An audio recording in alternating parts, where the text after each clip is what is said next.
I'm not incorporating sudden head movements into my live showmanship.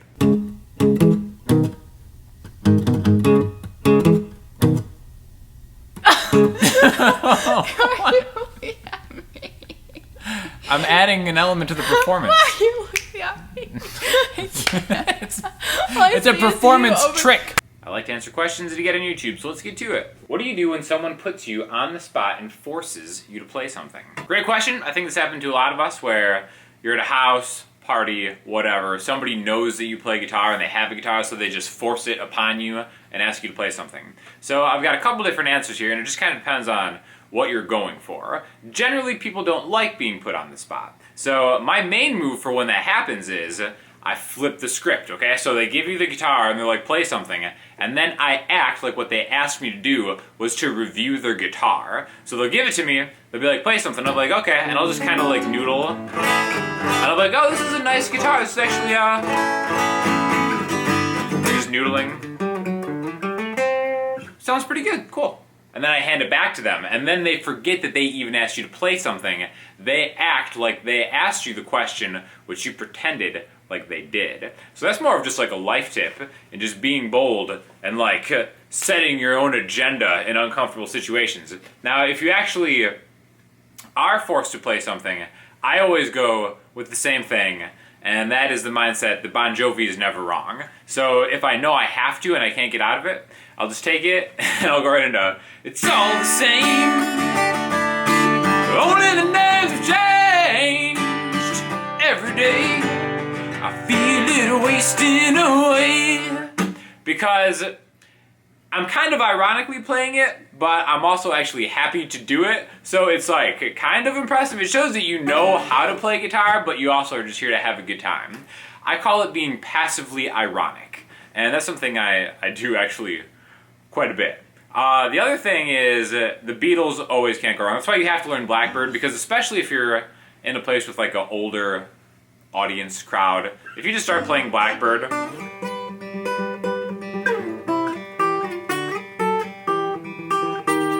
people will generally be like, oh, that's cool, that's pretty. It's something that you can get through quickly and then give the guitar back if you just are forced to play something.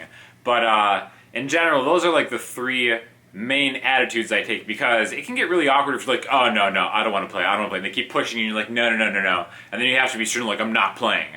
So at the very least, go for the tip where you just pretend like you're just trying it out, and that's what they asked you to do, and give it back.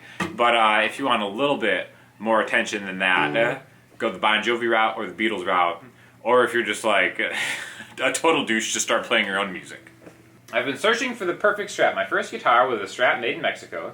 The new American Pro and Performer just don't sound that great to me. Since playing an SG Standard, I think my ear has gotten accustomed to Gibson humbuckers. That Strat sounds good, although I don't like the batteries in my guitars. What has been your favorite Strat so far, Sean?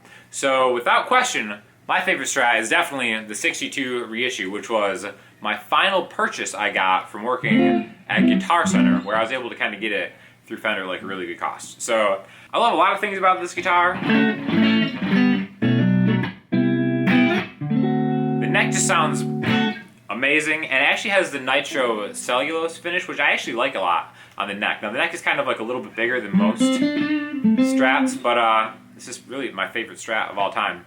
This question was actually in response to me playing the Ed O'Brien Strat on my video a few days ago, which is like the Radiohead guitar, which is like an awesome Strat, but it's kind of like interesting because the neck pickup is like a sustainer pickup, so it's not like a traditional Strat, in which case I really love the 62 reissue. Would you prefer an SSS Strat or an HSS?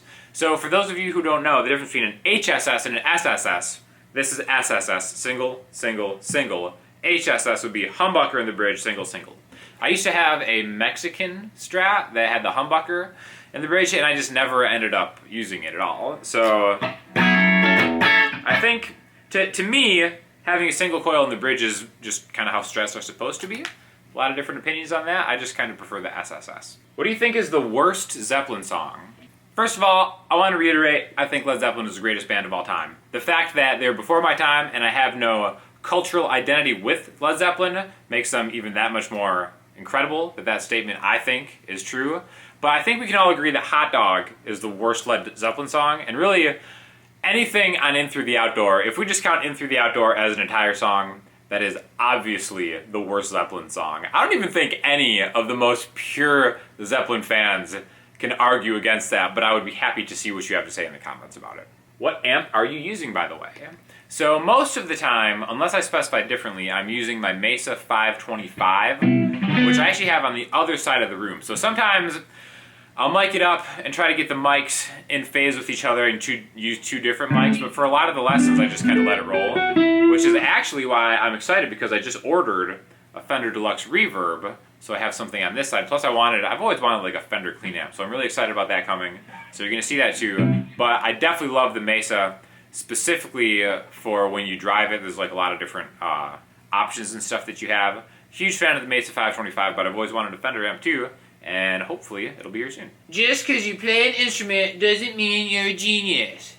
I mean, that is definitely true. I think it is my insanely high intellectual ability that makes me a genius. I always thought that only girls could buy Wranglers, but standards are so hard to find these days, I'm going to say cool. Fruity Pebbles are way cool, graduation ceremonies are for fools. This is in response to the live stream I did with my man Cheddar Kung Pao, who was visiting last week, and I made the big revelation that not only myself, but me, Justin, and possibly Ian are trying to go threesies, and we're all going to get Jeep Wranglers because we live in Florida, and you're not a true Floridian unless you have a Jeep Wrangler.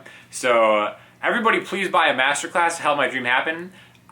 I really haven't heard that Jeep Wranglers are for girls. I don't know what kind of insane truck that person drives, but hopefully the Wrangler edition tour is coming soon. Do really people want to fake it, piano? Obviously, I can see from the commentaries that they do.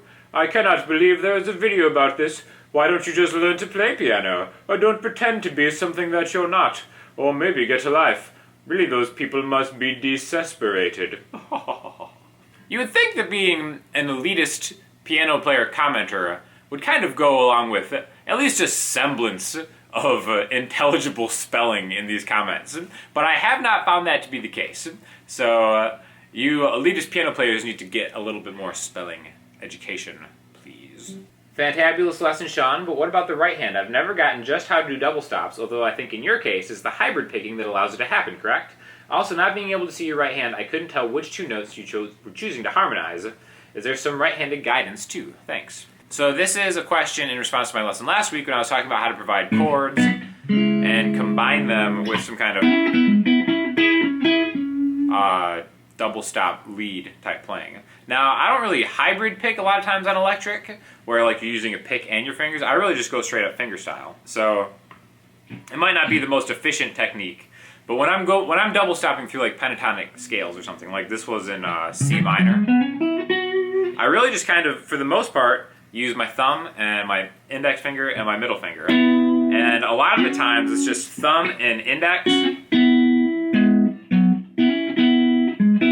or I'm rooting with my thumb and then having these two kind of grab most of the time the D and the G string. So my personal finger style preference, I guess, on electric guitar is most of the time thumb is responsible for the A and the low E string, and then my pointer and my middle finger will kind of move through the string set.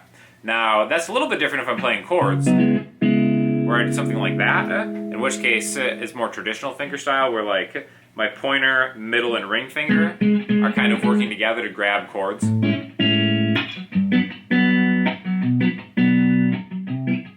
But if I'm doing some kind of solo, I usually kind of change my pointer and middle finger are working together to go through the string set, even if they kind of jump around a little bit. That's just kind of the way I do it. So for listening homework, I'm going to throw you to Julian Baker's new side project, Boy Genius. Definitely a cool, chill extension of her work, which I'm a big fan of. It's kind of like a super group that I definitely want you guys to check out. Let me know what you think. If you have any questions or comments, hit me up in the comment section, Instagram, Twitter, or the website. And make sure to sign up for that masterclass because I desperately need to get a Jeep Wrangler before Ian or Justin do. Thanks a lot.